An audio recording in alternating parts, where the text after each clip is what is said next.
नमस्कार मंडळी, कसे आहात? मजेत ना? मजेतच असायला हवं आणि मस्त चमचमीत असं खायला हवं। मी कांचन ब्लॉग्समध्ये तुम्हा सगळ्यांचं स्वागत आहे। काल मी केली होती मसाला खिचडी। ही आमच्या घरात खूप आवडते। त्याच्यामध्ये सगळे व्हेजिटेबल आपण घालू शकता, लहान मुलं पण अगदी आवडीने खातात। तर तुम्ही ही रेसिपी नक्की ट्राय करा। चला तर मग याची रेसिपी बघूया। त्यासाठी मी इथे सेम प्रमाणात डाळ आणि तांदूळ घेतलेत। मी मुगाची डाळ आणि तांदूळ घेतलेले। तुम्ही तांदूळ कोणताही घेऊ शकता।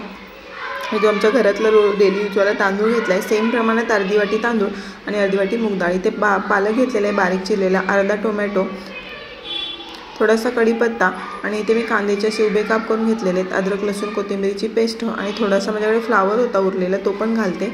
आणि हे मटर आहेत, ओले मटर आहेत, ते पण मी घालून घेते। खिचडीमध्ये मटर घालून नक्की करून बघा, खूप छान लागते, एकदम टेस्ट मस्त येते।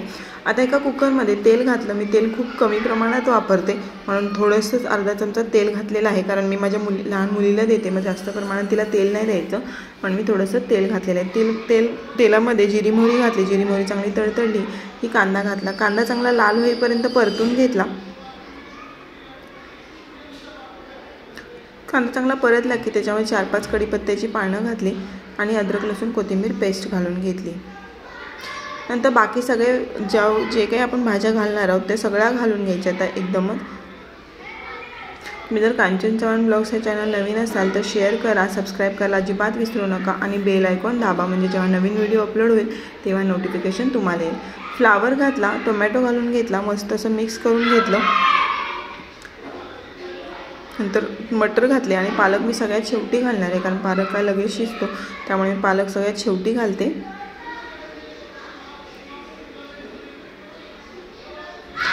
चवीपुरतं लाल तिखट घालते। लाल तिखट खूप कमी वापरते।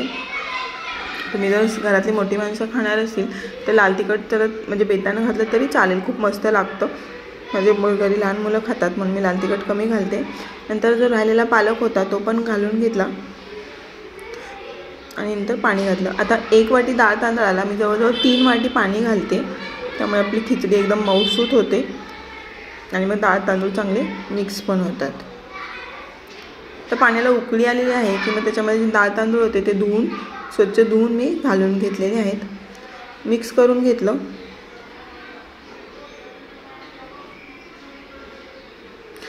तयार झाली आपली डाळ खिचडी, मसाला खिचडी। रेसिपी कशी वाटली कमेंट करून नक्की सांगा। चॅनलला नवीन असल्यास शेअर करा, सबस्क्राईब करायला विसरू नका आणि बेल आयकॉन दाबा। वरतून कोथिंबीर घातली आणि थोडंसं मी तूप घालते। जेव्हा सर्व करतो तेव्हा तूप घालायचं, चवीला एकदम अप्रतिम लागते। तुम्ही पण नक्की ट्राय करून बघा। घरात मुलं असतील तर त्यांना पण नक्की आवडेल आणि जाता जाता सबस्क्राईब करा। धन्यवाद।